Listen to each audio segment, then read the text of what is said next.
அஸ்ஸலாமு அலைக்கும். இன்னைக்கு சுமையாவோட ஃப்ளேவர்ஸில் ஒரு டேஸ்டி அண்ட் ஹெல்த்தியான ஃப்ரூட் கஸ்டர்ட் எப்படி பண்ணுறதுன்னு பார்க்கலாமா? அதுக்கு இன்னைக்கு நான் எடுத்திருக்கிற ஃப்ரூட்ஸ் ஒரு ஆப்பிள், ஒரு பனானா, கொஞ்சம் கிரேப்ஸ், அப்புறம் வாட்டர்மெலன் எடுத்திருக்கேன். இதில் எல்லாமே நம்ம பாதி பாதி தான் கட் பண்ணி போட போகிறோம். உங்களுக்கு நீங்கள் எந்த அளவுக்கு குவான்டிட்டி தேவையோ அந்த அளவுக்கு நீங்கள் ஃப்ரூட்ஸ் எடுத்துக்கோங்க. இன்கேஸ் இதை விட எக்ஸ்ட்ரா ஃப்ரூட்ஸ் ஏதாவது ஆட் பண்ணணுனாலும் ஆட் பண்ணிக்கோங்க. நான் ஒரு பாதி ஆப்பிள் கட் பண்ணி எடுத்திருக்கேன். அப்புறம் ஒரு கை அளவுக்கு கிரேப்ஸ் கட் பண்ணி எடுத்துக்கிட்டேன். அப்புறம் பாதி வாழைப்பழம் மட்டும் எடுத்திருக்கேன். இந்த மாதிரி குட்டி குட்டியாக கட் பண்ணி எடுத்துக்கோங்க. நீங்கள் இது கூட மாதுளம்பழம் கூட சேர்த்து ஆட் பண்ணிக்கலாம். இன்னும் வேறு எந்த ஃப்ரூட்ஸ்னாலுமே உங்களுக்கு ஃப்ளேவருக்கு ஆட் பண்ணிக்கோங்க. அப்புறம் சீட்ஸ் எல்லாம் நீக்கிட்டு வாட்டர்மெலன் ஒரு பாதி அளவுக்கு எடுத்திருக்கேன். இது எல்லாமே குட்டி குட்டியாக கட் பண்ணதை ஒரு பவுலில் நம்ம சேர்த்துக்கலாம். ஃபஸ்ட்டு குட்டி குட்டியாக நறுக்கின ஆப்பிள், அதுக்கப்புறம் குட்டி குட்டியாக நறுக்கின பனானா, அப்புறம் கிரேப்ஸ் சேர்த்துக்கலாம். அப்புறம் சீட்ஸ் எல்லாமே ரிமூவ் பண்ண வாட்டர்மெலன் குட்டி குட்டியாக நறுக்கி இந்த மாதிரி போட்டுக்கோங்க.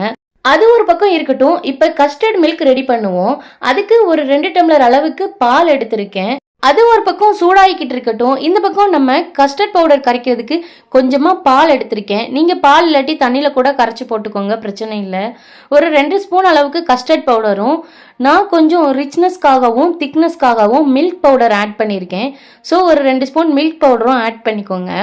அப்புறம் அது கட்டிகள் இல்லாமல் நல்லா இந்த அளவுக்கு கரைச்சி எடுத்துக்கோங்க. அதை கொதிக்கிற பாலில் ஊற்றி கைவிடாமல் இந்த அளவுக்கு நல்லா கிண்டி விடுங்க. ஏன்னா கஸ்டர்ட் பவுடர் கீழே போய் தங்கிரும். நம்ம நிறைய இனிப்புள்ள பழங்கள் சேர்க்கறனால நிறைய சர்க்கரை சேர்க்கணும்னு அவசியம் இல்லை. ஸோ நான் ஒரு 2 ஸ்பூன் அளவுக்கு சேர்த்துருக்கேன். அப்புறம் இந்த அளவுக்கு திக்னஸ் வந்ததுக்கப்புறம் அடுப்பை ஆஃப் பண்ணிவிட்டு கொஞ்சமாக கூல் டவுன் ஆனதுக்கப்புறம் ஃப்ரூட்ஸ் கூட இந்த மாதிரி மிக்ஸ் பண்ணி எடுத்துக்கோங்க. அவ்வளோதான், நம்மளோட டேஸ்டி அண்ட் ஹெல்த்தியான ஃப்ரூட் கஸ்டர்ட் ரெடி. இதையே கொஞ்சம் திக்னஸ் ஆகாமல் தண்ணியாக இருக்கும்போது நம்ம ஃப்ரூட்ஸ் கூட சேர்த்தோன்னா அப்படியே எங்கள் ஊர் ஸ்டைலு பழரசம் ரெடி ஆயிரும். கண்டிப்பாக இந்த மாதிரி செஞ்சு சாப்பிட்டு பாருங்க. டேஸ்ட் சும்மா சக்கத்தாக இருக்கும். ஃப்ரூட்ஸ் வாங்கி வேஸ்ட் பண்ணாமல் இந்த மாதிரி செஞ்சு டேஸ்ட் பண்ணி பாருங்க. நான் கொஞ்சம் கலருக்காக லைட்டாக குங்குமப்பூ ஆட் பண்ணியிருக்கேன், கலர் அண்ட் ஃப்ளேவருக்காக. ஸோ உங்ககிட்ட இல்லைன்னா ஸ்கிப் பண்ணிடுங்க. அவ்வளோதாங்க, நம்மளோட ஸ்டைலில் டேஸ்டியான ஃப்ரூட் கஸ்டர்ட் ரெடி ஆயிருச்சு. இந்த வீடியோ பிடிச்சிருந்தா மறக்காமல் ஒரு லைக் பண்ணி கமெண்ட் பண்ணி நம்ம சேனலை மறக்காமல் சப்ஸ்கிரைப் பண்ணி வச்சுக்கோங்க. தேங்க்ஸ் ஃபார் வாட்சிங்.